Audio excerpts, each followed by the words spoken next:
नमस्कार, मैं हूं आपका अपना आरजे याकूब रेडियो मस्ती श्री गंगानगर से। मेरे साथ में मौजूद आज एक ऐसे इंसान हैं जिन्हें भाई साहब घूमना बहुत पसंद है। और घूमने के साथ साथ ये एक ऐसा इंसान है जो भाई साहब एक जगह टिक के नहीं रहना चाहता, हर जगह भाई साहब को घूमना है। और यूट्यूब पे भी अभी बहुत सारी इनकी वीडियोस मैंने देखी, बहुत अच्छा चल रहा है। और ये इंसान आज मेरे समक्ष और मेरे सामने ही बैठा है। नाम है दीप ढाल। और सर, स्वागत आपका हमारे शो में जिसका नाम है कहानी जीत की। ओके सर, सबसे पहले तो मेरा सबको रेडियो मस्ती देखने वालों को प्यार भरा नमस्कार। मैं हूं दीप ढाल, एक ट्रैवल ब्लॉगर, एक छोटा सा यूट्यूबर, और आज आपके साथ हम थोड़ी बातें करेंगे। छोटे कहाँ हैं यार आप? यूट्यूबर छोटा बड़ा भी होता है कि पहले ये बताइए। देखो, दिल से तो जैसा भी है, लेकिन बोलना नहीं चाहिए इन चीज़ों को कभी भी मेरा मानना है। तो शुरुआत कहाँ से हुई आपकी? सर, शुरुआत में मैं यूट्यूब नहीं करता था। कुछ साल पहले की ये बात है, जब मैं गवर्नमेंट जॉब की प्रिपरेशन करता था फैमिली के अकॉर्डिंग। तो मेरा बैंक में सिलेक्शन हो गया था, लेकिन उस दौरान तक मैंने ना मॉडलिंग शुरू कर ली थी। मैं मॉडलिंग लाइन में घुस गया था। तब मैं जयपुर में रहा करता था, एंड उसका भी एक ऐसा अवसर मिला था मेरे को। एक इंडस्ट्री का ही एक बंदा था जो मेरा काफी अच्छा दोस्त था। अच्छा। तो उसने मेरे को एक बार बुलाया कि यार दीप, तेरी आवाज में बेस है, तेरी आवाज थोड़ी भारी है, बहुत लाउड है। तो एक बार तू ट्राई कर। कहता तेरे ना को सिर्फ आवाज देनी है। अच्छा। तो उसने बोला कि एक राजस्थानी वीडियो है ये, और इसमें तेरे को आवाज देनी है। तो आवाज के लिए हम गए थे। तो मेरा वहां पे वॉइस ओवर शूट हुआ, और एक बार में हो गया शूट। मैंने एक बार में परफेक्टली बोल दिया, और मेरे को राजस्थानी आती भी नहीं थी। मैंने उसको 3-4 बार रीड किया, एंड सडन मेरे को जो लगा ठीक मैंने बोल दिया, एंड काफी पसंद आया उन लोगों को। उसके बाद में उन्होंने मेरे को एक छोटा सा किरदार और दिया। अच्छा। एंड ऐसे करके मेरे को कई किरदार मिलते गए, एंड धीरे धीरे मेरी एक्टिंग लाइन में मैं घुस गया। और उसी दौरान मेरा बैंक में भी सिलेक्शन हो गया। ओह। ये बड़ा चमत्कार था लाइफ का। नहीं तो ये बैंक में सिलेक्शन होना एक तरफ, एक्टिंग, ये थोड़ा जचा नहीं, क्योंकि बहुत रेयर होता है। बहुत ऐसा रेयर होता है। कैसे हुआ ये? सर, अपने बहुत छोटे से शहर से बिलोंग करते हैं, श्री गंगानगर से, जैसे कि आपको पता ही है। तो यहाँ मोस्ट ऑफ जो समाज है यहाँ का, वो दो ही चीजों को ज्यादा देखना पसंद करता है। या तो आप गवर्नमेंट एम्प्लॉय हो, या आप फॉरेन गए हो। बिल्कुल। क्योंकि बहुत लोग जो है यहाँ पे, बहुत सारे मैंने देखे इमिग्रेशन वाले 200 से ज्यादा है। हाँ जी, हाँ जी, बहुत ज्यादा है। बहुत लोग जा रहे हैं बाहर। जी जी, यहाँ पे आजकल गांव में एक ऐसा कल्चर आ गया कि सारे बाहर ही जा रहे हैं। जो बच रहे हैं वो गवर्नमेंट जॉब की तैयारी कर रहे हैं, और जो लास्ट में बचते हैं वो पॉलिटिशियन बनते हैं। ये अपने शहर की कहानी है सर। बिल्कुल बिल्कुल। हाँ जी। तो जब YouTube की शुरुआत की आपने, वो जो करियर स्विच किया कि वहां से आकर YouTube करना है, फिर ट्रैवल भी करना है ना, तो कितना टाइम होगा आपको ये करते हुए? सर, मेरे को करीब 3 साल हो गए हैं अभी यूट्यूब पे ट्रैवल ब्लॉगिंग में आए हुए। इससे पहले सर मैं एक्टिंग लाइन में था, और मैंने प्रोडक्शन शुरू कर लिया था। अच्छा, मैंने जॉब को उस टाइम मैंने जॉब नहीं ली। मैंने उस टाइम, क्योंकि मेरी अच्छी खासी अर्निंग हो जाती थी। अच्छा। तो मैंने एक्टिंग लाइन में मैं घुसा रहा। देन मेरा ये प्लान हुआ कि यार एक्टिंग ऑलवेज चलेगी नहीं, तो प्रोडक्शन खुद का शुरू कर लिया जाए तो बेटर रहेगा। तो मैंने खुद का प्रोडक्शन हाउस खोला। लेकिन किस्मत बड़ी खराब थी, भगवान ने कुछ और सोच रखा था। तो उस दौरान क्या हुआ कि लॉकडाउन लग गया। तो जब पहली वेव आई, तब तो ये लगा कि आपको सबको पता ही है कोरोना काल कैसा था। बिल्कुल, तो उस दौरान सर मेरा 1 से 1.5 साल तक प्रोडक्शन का काम जो शुरू किया था वो बिल्कुल ठप हो गया। एक्स्ट्रा रेंट्स हो गए, चीजें मैनेज कर पाना टफ हो गया। जो मैंने नए कैमरे लिए वो आउट ऑफ वारंटी हो गए। बिना यूज किए हुए।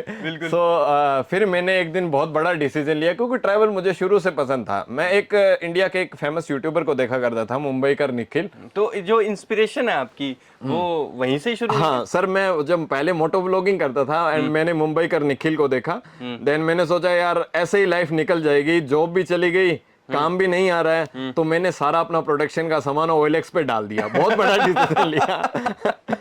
तो मैंने सारा सामान सेल करके, एंड ये जितने भी पैसे आए उन पैसों से कैमरे खरीदे जो मेरे आगे काम आ सकते थे ब्लॉगिंग में। मैंने वो सारी चीजें खरीदी, और कुछ पैसे बचा के रखे।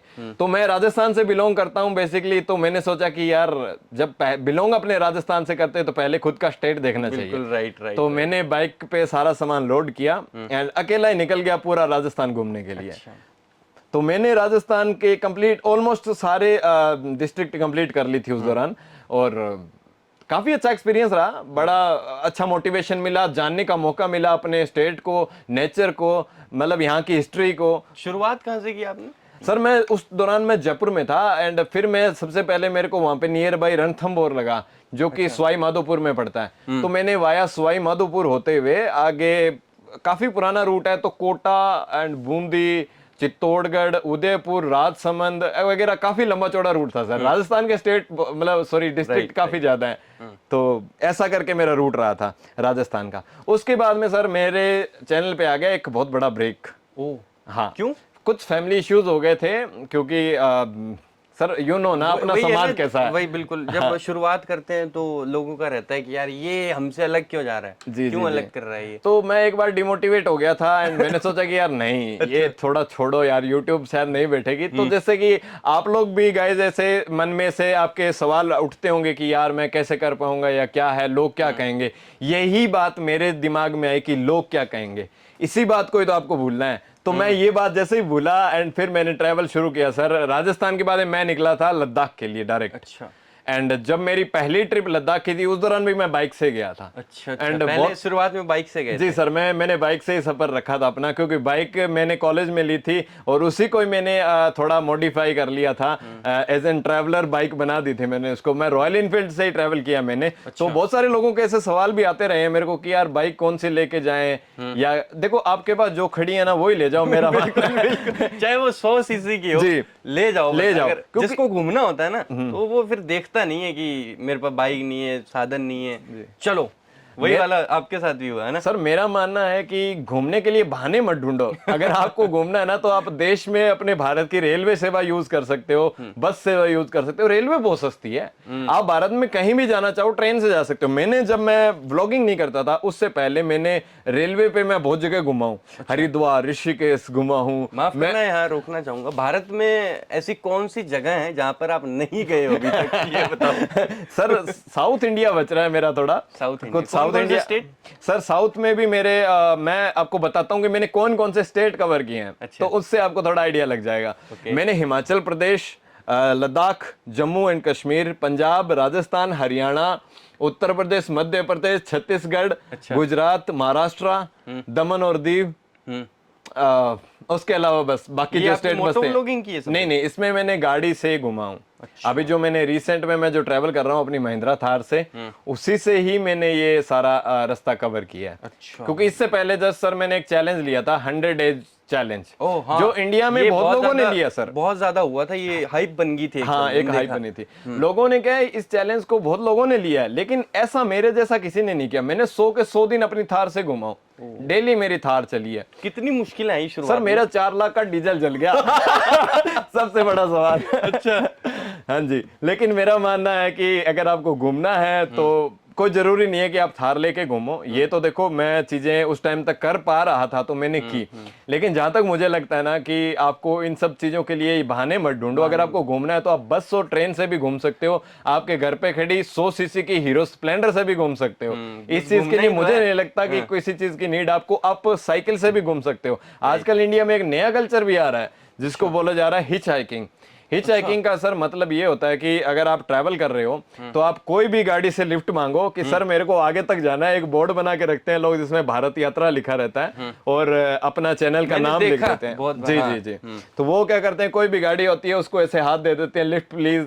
तो लोग जैसे ही रुकते हैं तो वो उनको बोलते हैं मेरे को यहाँ जाना है, तो वो बोलता है सर मैं तो 20 किलोमीटर जाऊंगा। तो वो कहते हैं चलो ठीक है सर 20 किलोमीटर तक ही सही। और वहां इससे तक तो छोड़ो। उससे सर एक बहुत अच्छी बात ये होती है कि आपको नए नए लोग मिलते रहेंगे। हाँ, ये भी हाँ, और आपको बहुत सारा कल्चर जानने को मिलेगा। भारत की जो भारत में बोली जाने वाली जो विभिन्न तरीके की भाषाएं हैं वो भी जानोगे, कल्चर जानोगे, नए नए लोगों से मिलोगे, नए नए सब्सक्राइबर बढ़ेंगे। बिल्कुल बिल्कुल बिल्कुल। और कहते हैं कि जब आप यात्राएं करते हो तो बहुत कुछ सीख जाते हो, क्योंकि यात्राएं बहुत कुछ सिखा देती है।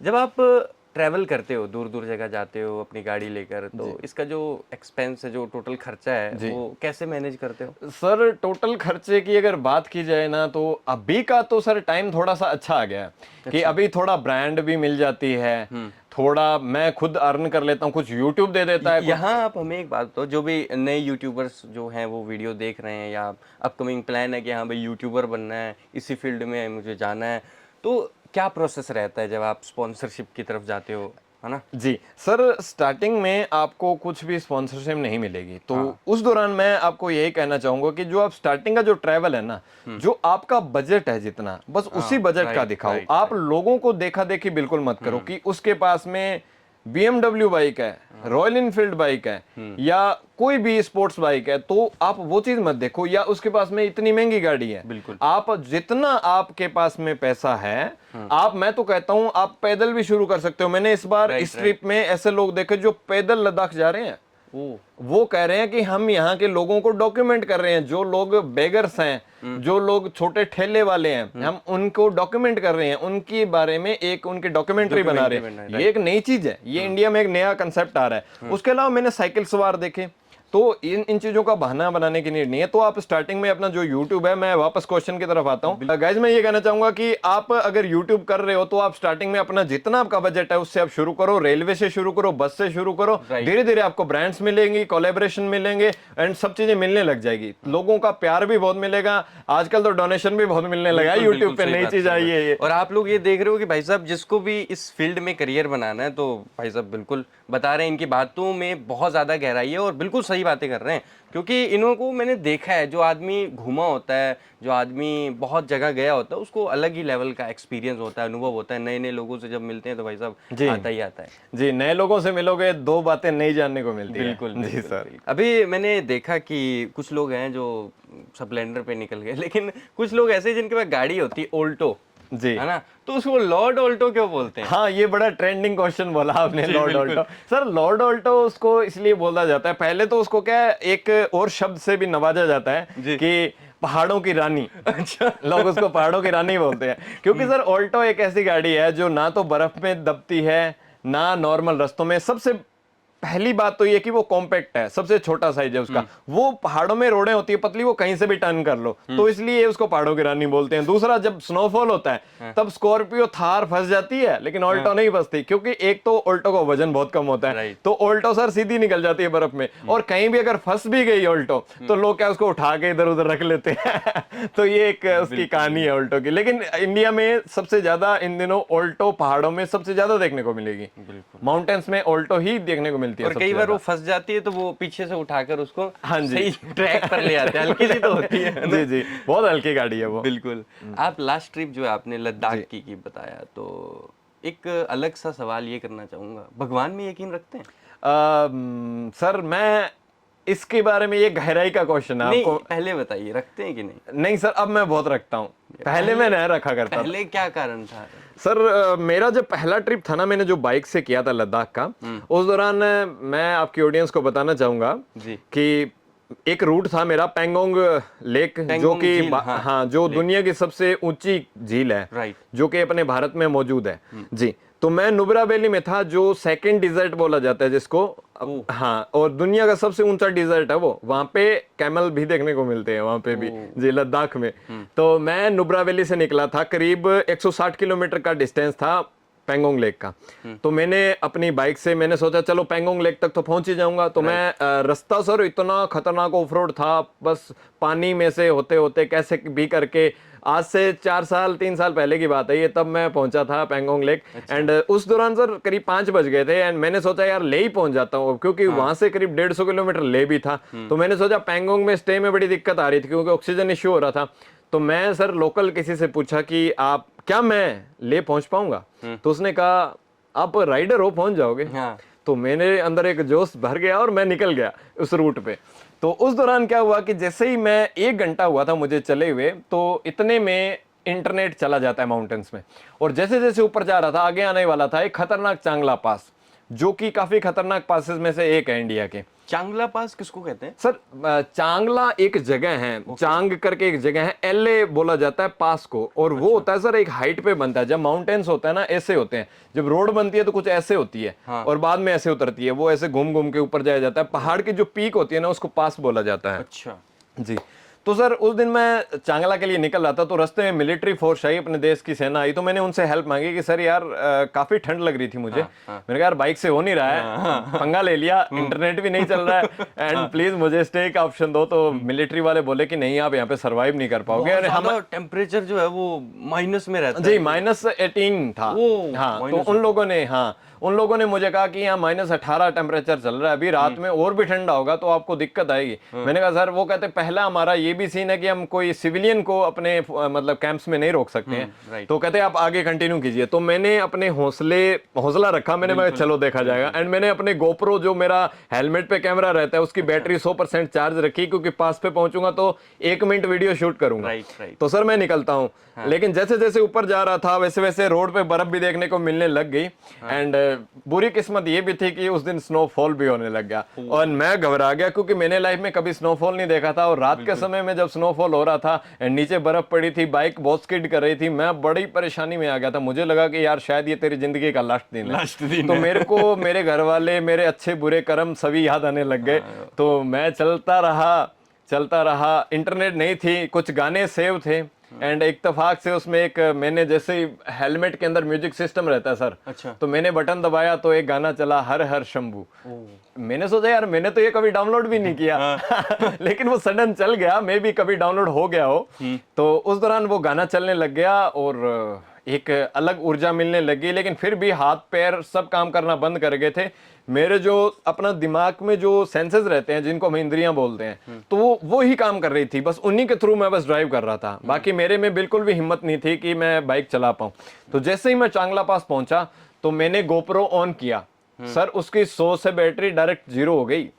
ये कैसे? सर वो एक तो जो बर्फ वाला एरिया होता है ना, वहां पे कैमरा, जो एक्शन कैमरा होते हैं, उनकी बैटरी डेड हो जाती है। अच्छा। लेकिन 100 से कभी 0 नहीं हुई थी आज से पहले मेरी। वो 10-20% रहता है, लेकिन वो बिल्कुल काम नहीं किया। फिर मैंने फोन निकाला जेब में से, हाथ कांप रहे थे ऐसे। हाँ। बटन ऑन किया, लेकिन वो हाथ से फोन छूट के नीचे गिर गया। मैं कैसे भी हिम्मत करके फोन उठाया। फिर मुझे लगा यार यहाँ ना थोड़ा नेगेटिव सी वाइब आ रही है, तो मैंने पॉकेट में फोन अपना डाला एंड सामने से मेरे को 2 आंखें, चमकती हुई आंखें, कोई एनिमल की देखने को मिली। मैं नहीं पहचान पाया कि वो कौन सा जानवर होगा, लेकिन उस एरिया में स्नो लेपर्ड होते हैं। तो मुझे लगा कि यार बड़ा खतरा हो सकता है। एंड कुछ सेंसेस भी काम नहीं कर रहे थे। मैं सर सडन नीचे उतरने लग गया एंड एक गाना चल रहा था, हर हर शंभू। एंड उसके अलावा मैं आपको बताऊं, उसके बाद मुझे कुछ भी याद नहीं है। मैंने कैसे बाइक चलाई या क्या हुआ, बस मेरे सेंसेस से मैं नीचे उतरा था, क्योंकि हाथ पैर सर सब सुने हो गए थे। एंड रास्ते में सर 2-3 सिटी आने वाली थी, तो मुझे आगे मिलिट्री वालों ने बोला था कि 1-2 गांव आएंगे, एक आध शहर आएगा छोटा सा, तो आप वहां स्टे कर लेना। सर सडन बता रहा हूं मैं आपको, उस दिन की बात, आगे सर इत्तेफाक से कुछ भी नहीं आया, डायरेक्ट ले आया। हो सकता है मेरा सर दिमाग में कोई गड़बड़ हो गई हो, या हो सकता है भगवान ने मेरा हाथ पकड़ के मेरे को आगे तक छोड़ दिया हो, क्योंकि उस दिन और कुछ याद आया ही नहीं। क्योंकि सर एक ये भी था कि जो रूट था वो करीब 100 किलोमीटर का था और 10-20 की स्पीड में। मैंने इस पे एक वीडियो भी डाला था, लेकिन कुछ लोगों ने उस पे यकीन किया, कुछ ने नहीं भी किया। जो 100 किलोमीटर का डिस्टेंस था, तो वो आपको अगर पार करना है तो मात्र हमें नॉर्मल रोड पे पार करने में 2 से 2.5 घंटा लग जाता है। राइट। और पहाड़ों में पार करने में 4 से 5 घंटे लगते हैं। और सर मैं उस दिन 3 घंटों में ले पहुंच गया, 10-20 की स्पीड में। बहुत वियर्ड सी, मतलब यही सर, यही बात है, मेरी लाइफ का यही चमत्कार है। उसी दिन से मैं भगवान को मानने लग गया। एंड सर उस दिन और भी चमत्कार ये हुआ कि ले पहुंचने के बाद में मेरी गाड़ी का क्लच वायर टूट गया। अगर वो वहां टूट जाता तो मैं सर जिंदा ही नहीं रहता। वो ले पहुंच के टूटा। मुझे लगता है कि जो भजन हर हर शंभू चला, तो बहुत बड़ा सर, बहुत बड़ा चमत्कार हुआ। मैं तब से सिर्फ भोलेनाथ को मानता हूँ। अच्छा। एंड बड़ी मान्यताएं हैं अभी तो काफी है। और एक और इस बारे में क्या हुआ कि मैं पंजाब के कोई गुरुद्वारे के आसपास बैठा था कहीं पे। अच्छा। तो एक अंदर से एक सरदार जी आए और उन्होंने मेरे को बोला कि बेटा तू भगवान को नहीं मानता है? मैं नहीं, कहता तू शिव को मानता है? मैं कहा जी अभी पीछे, कहता तेरे साथ कुछ हुआ? मैं कहा हाँ जी हुआ। कहता तू जाया कर मंदिर। उन्होंने इतना ही बोल के वो चले गए, पता नहीं कौन थे। तब से सर मैं बड़ा मानता हूँ। अच्छा। कुछ मान्यताएं ऐसी होती है। आस्था जो है वो कुछ कारणों से बनती है। मतलब ऐसे तो हम सोचते हैं कि भाई हम ही हैं। सर पहाड़ों में सिर्फ बाबा बर्फानी ही साथ देते हैं। बिल्कुल जी। अब जितने भी लोग ये सोच रहे हैं कि यार ट्रैवल व्लॉगिंग करना, जाना दूसरी जगहों पे, चले जाएंगे हम भी, लेकिन भाई आसान नहीं है ना। और जब भी आप जाएं तो मेरा तो यही सजेशन है पर्सनली कि ग्रुप में ही जाएं, है ना सर? नहीं सर, सोलो भी कर सकते हो, लेकिन मेरा मानना यह है कि आप एक सही वक्त देखा करो। एंड जैसे शाम होती है तो आप अपनी मंजिल पे रुको, कोई होटल लो, कहीं स्टे करो। अगर पहली बार जा रहे हो तो मैं यही कहना चाहूंगा आप सिर्फ ग्रुप में जाओ। राइट, वही पहली बार। लेकिन भाई साहब आप क्यों नहीं गए ग्रुप में, सोलो ही क्यों गए? सर और ये जो ट्रैवल आप करते हो सोलो ही क्यों करते हो, सर ग्रुप में क्यों नहीं? सोलो का एक कारण ये है कि मैं सर एक ऐसा इंसान हूँ, मेरे को जैसे ही प्रकृति की अच्छी सी जगह मिल जाती है ना, अच्छा। मैं वहीं अपनी बाइक या गाड़ी रोक के उतर के उस जगह को निहारता हूँ अच्छे से। और कई बार तो सर मेरा मन ऐसा करता है कोई अच्छी सी जैसे जगह मिली, जैसे लास्ट टाइम भी मेरे को एक 2 बर्फ के पहाड़ मिले और एक वाटरफॉल आ रहा था, तो सामने जगह थी, मैं वहीं लेट के उनको देखता रहा 20 मिनट। मैं ऐसा इंसान हूँ। ज्यादा ही नेचर के साथ जुड़ गए हैं, जंगली हो गए हैं सर अब तो। हाँ, बिल्कुल बिल्कुल। तो मेरा मानना ये है कि जब आप ग्रुप में, मैंने ट्रैवल करके ट्राई किया था सर, ग्रुप में क्या होता है कि एक लीडरशिप होती है और हर कोई लीडर बनना चाहता है। बिल्कुल ये बात सही है। एंड उसमें क्या होता है सर कि आपको 5 किलोमीटर बाद अगर अच्छी जगह मिली तो आप वहां पे रुक नहीं पाओगे, आपको लगेगा यार वो क्या कहेंगे, वो क्या कहेंगे, छोड़ो, चलो चलो चलो। वो सर ट्रैवल नहीं होता है, उसको उसको नहीं ट्रैवल बोल सकते ऐसा, उसको सच में घूमना नहीं कहते। अगर घूमना है आपको, अपने देश को देखना है, अपने नेचर को देखना है, जगह को, अगर जगह का फील लेना है तो आप अकेले जाओ। एक तो आप खुद को जान पाओगे, दूसरा आप उस जगह को अच्छे से देख पाओगे। इसलिए मैंने शुरुआत में कहा था कि यात्राएं जो होती है वो बहुत कुछ सिखा देती है इंसान को। जी। और ये जो आप बेबाकी से बात कर रहे हो, ये भी मुझे लगता है लोगों के साथ जो अनुभव आपकी बातें हुई उन्हीं का नतीजा है कि आज बहुत अच्छे तरीके से बता पा रहे जी जी, ये लोगों से सर, मैं बड़ा शाय बंदा था, मैं आपको बताऊं, स्कूल टाइम में मैं बहुत शर्मीला था। ये सबके साथ होता है। मैं बहुत शर्मीला था एंड मैं कॉलेज में भी शर्मीला रहा। जैसे जैसे एक्टिंग लाइन की बात आई, उसमें घुसना है, उस शर्मीले आदमी को तो कोई यकीन भी नहीं करेगा। Right right. धीरे धीरे सर चीजों में बदलाव आया। आपको माफ करना, रोकना चाहूंगा बीच में। एक हम देखते हैं कि आपने भी बताया कि अपने साथ जो कहानियां घटी जो लद्दाख में हुआ, आप कभी कुलधरा विलेज गए हैं? ये मोस्ट हॉन्टेड विलेज बोला जाता है उसको। पूरे एशिया में कहते हैं शायद। जी जी, एशिया का। जी जी जी सर, मैं कुलधरा 2 बार गया हूँ। और 2 बार? जी सर, कुलधरा में एक ऐसा बोला जाता है कि 6 बजे के बाद जाना मना है, ऐसा कुछ बोला जाता है। मैं सर जैसलमेर गया था करीब 1.5 साल पहले। ओके। बाइक से गया था और उस दौरान मैं कुलधरा गया जैसलमेर से, लेकिन उस दिन सर मैं गलत रास्ते पे पड़ गया, गूगल माता कहीं और ले गई एंड घूमते घूमते मैं कुलधरा पहुंचा। लेकिन जब तक पहुंचा तब तक 6:15 हो गए थे। तो वो बोले कि सर 6 बजे तो बंद हो गया। तो मैंने उनको बोला कि सर प्लीज यार बड़ी दूर से आया हूँ। तो वो बोले कि बाइक का एक राउंड लगाना और 15 मिनट में आ जाना, नहीं तो 6:30 बजे तुम्हें भूत उठा के ले जाएंगे। उन्होंने मजाक में बोला। मैंने कहा ठीक है। तो सर मैं उस दौरान गया था अकेला और उस दौरान सर कोई भी इंसान नहीं था मेरे अलावा दूसरा वहां पे। अकेले थे वो? जी। टाइमिंग क्या होगी सर उस दिन करीब 6:15 मैंने एंट्री ली थी, करीब 6:30 बज गए थे। 6 बजे के बाद एंट्री नहीं होता तो वहां तो अंधेरा हो जाता है। नहीं नहीं सर, उस दिन अंधेरा तो नहीं था, वो समर का ही टाइम फिर था। आपकी किस्मत अच्छी। हाँ, लेकिन सर मैंने उस गांव में, आप अकेले घूमोगे आपके रोंगटे बहुत खड़े होते हैं। लेकिन देखो दिखा तो कुछ भी नहीं, लेकिन पल पल रोंगटे खड़े हो रहे थे क्योंकि पूरे गांव में मैं अकेला था। एक तो वहां सर झाड़ियां बहुत बड़ी बड़ी हो गई है, एक वो पुराने घर जो टूट रखे हैं उनमें सच में ऐसा डर सा लगता है। अभी के टाइम पे सर कुलधरा थोड़ा कमर्शियलाइज हो गया है, वहां पे स्टोर्स बनने लग गए, नए तरीके के वहां पे मतलब जो मकान टूटे हैं ना उनको थोड़ा सा सुधार के उनको बेटर किया जा रहा है। लेकिन वो ठीक है, गवर्नमेंट उसमें घुस रही है तो उसको टूरिस्ट प्लेस बना रहे हैं, तो वो उसमें आने वाले टाइम में वो चीजें शायद ना मिले पहले जैसे। लेकिन जब मैं गया था उस दौरान सर बिल्कुल सुनसान था एंड बहुत शानदार एक्सपीरियंस था। इसके अलावा भानगढ़ की बात कर ही लेते हैं, कर ही रहते हैं। भानगढ़ का क्या सीन था? सर भानगढ़ भी मैं गया हूँ सर, 2-3 बार गया हूँ।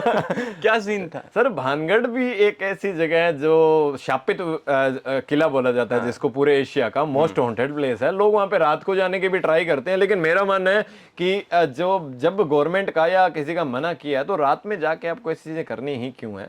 तो मैं वहां गया था दिन के समय में, कई दोस्तों के साथ गया था। लेकिन और जब दोस्तों के साथ जाते हो तो मस्ती फिर उसमें ज्यादा ही हो जाती है। तो हम लोगों ने ट्राई किया कि किला तो हमने एक्सप्लोर कर लिया, बाद में पता चला कि वो जो तांत्रिक था, ठीक है, जो तांत्रिक की कहते ऊपर की साइड में वो रहता था, टॉप पे है बताते जी, वो टॉप पे है वो माउंटेन्स की। तो हमें क्लाइंब करने का ऐसे मन में आया कि चलो चलो हाइकिंग करते हैं थोड़ी। तो हम 4-5 दोस्त निकले ऊपर चढ़ने के लिए। लेकिन सर वो क्या है, पहाड़ बिल्कुल ऐसा है तो उसकी बड़ी स्टीप चढ़ाई है। नहीं, यहाँ ग्रुप में गए थे? जी, गया तो मैं ग्रुप में था, लेकिन मेरे ग्रुप में से कोई भी बंदा ऊपर चढ़ नहीं पाया। लास्ट में मैं चढ़ रहा था। मैं कोई एक्स्ट्रा ऑर्डिनरी पर्सन नहीं हूँ, मेरे पास क्या जूते अच्छे थे। अच्छा। तो मेरे पैर मतलब स्लिप नहीं हुए, मैं ऊपर गया। लेकिन वो भी सर बहुत डरावनी जगह लगती है। वहां एक बहुत बड़ा जो पत्थर गिरा था ना उस पे, जो तांत्रिक पे, वो पत्थर तो नहीं रखा गया है, लेकिन उसका वो जगह बची हुई है, जो जगह बनी हुई है, जितनी जगह में वो गिरा है ना, जहां तांत्रिक के ऊपर गिरा, वो जगह बनी हुई है प्रॉपरली वहां पे। लेकिन उस जगह पे इस टाइम सबसे बड़ी बात यह है कि वहां पे लेपर्ड बहुत ज्यादा है।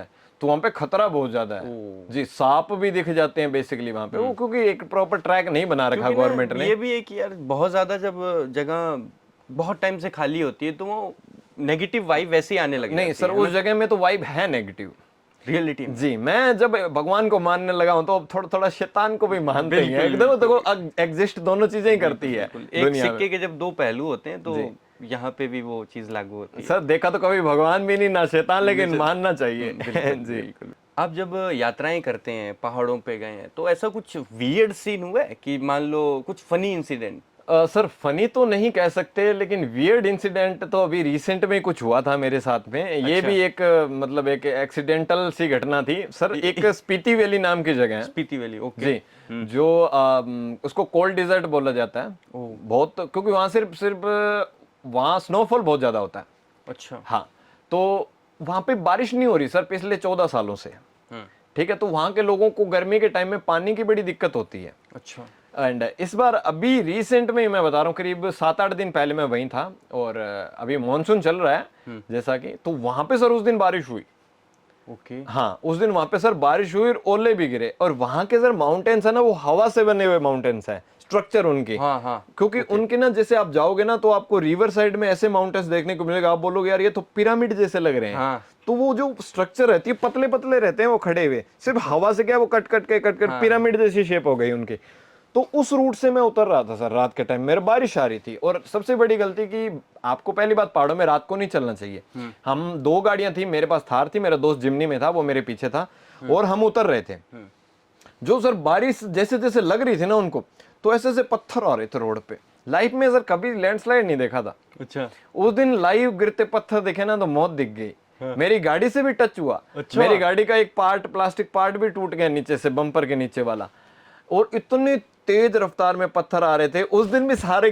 क्या होता है सर दिल में, क्या होता दिल है? नहीं, धक, धक, उस दिन धक, सर मैं कहता हूँ कि मैं कभी किसी से डरता नहीं हूँ, लेकिन उस दिन जैसे डरा ना, मैं आपको बता नहीं सकता सर। मैंने गाड़ी की रेस पे ऐसे पैर दे दिया, एक्सीलेटर दबा दिया, मैंने कहा मरेंगे शान से, अब तो मरेंगे शान से। और बच गए तो बच गए। बिल्कुल। करीब 60 70 80 तक मैं गाड़ी ले गया। उस रोड पे 80 ले जाना लाइक वैसे ही गाड़ी स्किड कर सकती थी, लेकिन बारिश में मैं भगा रहा हूँ। मैं कहा यार पत्थर से भी तो मरेंगे, अगर एक बड़ा पत्थर आता तो इधर खाई में गिर के तुरंत मौत होती।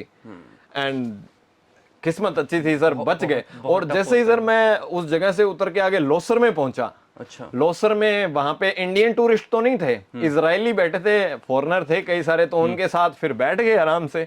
फिर 2 बातें हुई, फिर हमने उनको ये किस्सा बताया, तो उन्होंने बोला कि आपकी तो आज से नई जिंदगी शुरू हो रही है। बिल्कुल बिल्कुल। तो सर अब मैं नई जिंदगी में कदम रख चुका हूँ। बिल्कुल। इतनी सारी बातें कर ही चुके हैं, तो अब ये सवाल मुझे शायद पहले पूछना चाहिए था, लेकिन अभी पूछ लेते हैं। जो गाड़ी है आपकी, जी भाई साहब, इसका कैप्टन रोवर नाम क्यों रखा है आपने? क्या कारण है? सर कैप्टन रोवर का एक वैसे तो कोई मतलब बनता नहीं है। वैसे रोवर का मतलब होता है घूमने वाला। घूमने वाला, कैप्टन जैसे सर क्रिकेट का भी कप्तान मैं रहा हूँ एक टाइम में, बहुत अच्छा क्रिकेटर रहा हूँ। मेरे आपको देखना मेरे इंस्टाग्राम के वीडियोस पे, जहां भी लोग क्रिकेट खेलते हैं ना, वहां पे एक शॉट मार के आता हूँ। वो वीडियो में आता है। एक तो ये भी रीजन है, दूसरा एक ये है कि मैं मेरी गाड़ी को जहाज समझता हूँ।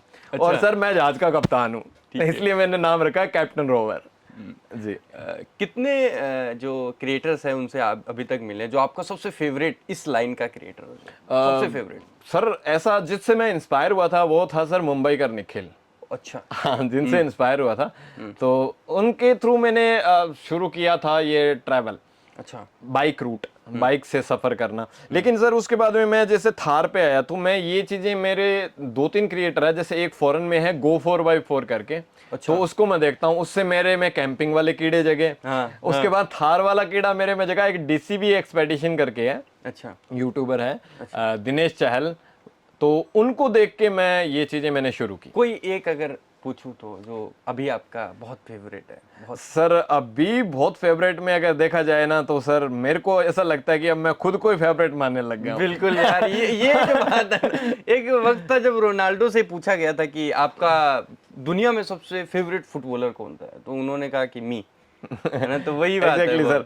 अभी मेरे को लगता है कि जब ऐसा टाइम आ गया ना, तो दूसरों को देख के टाइम बर्बाद करना ही क्यों है, खुद को टाइम दो और खुद को ऊपर लेके जाओ। अभी मेरा वही टाइम चल रहा है सर कि मैं खुद को थोड़ा खुद पे ध्यान दे रहा हूँ, इसलिए मैं खुद को ही अपना फेवरेट समझने लगा हूँ। एक आखिरी सवाल आपसे ये है कि जाते जाते यूथ को क्या मैसेज देना चाहेंगे जो सोशल मीडिया बहुत ज़्यादा वॉच करते हैं या उसके अलावा देखना प्रेफर करते हैं, क्योंकि ना हम देखते हैं कि बेसिकली जो सोशल मीडिया का जो अभी चल रहा है ये प्रचलन बहुत ज़्यादा है, मतलब 10-10 घंटे बीत जाते हैं जी। और अभी मैंने एक आपको घटना बताता हूँ, 2 ही दिन पुरानी है शायद। एक लड़के ने अपनी मम्मी से जिद की कि मम्मी मेरे को आईफोन दिलाओ, मैं रील बनाऊंगा। अच्छा। तो इस तरीके के जो लड़के होते हैं, जो यूथ है, उनको क्या मैसेज देना चाहिए? सर मैं ये कहना चाहूँगा कि अगर आपके पास में जो भी फ़ोन, पहली बात तो अवेलेबल है, आपने जैसे ये बात बताई, तो आप उसी से भी कर सकते हो। मुझे नहीं लगता कि रील बनाने के लिए आपको स्पेशल फ़ोन लेने की नीड है।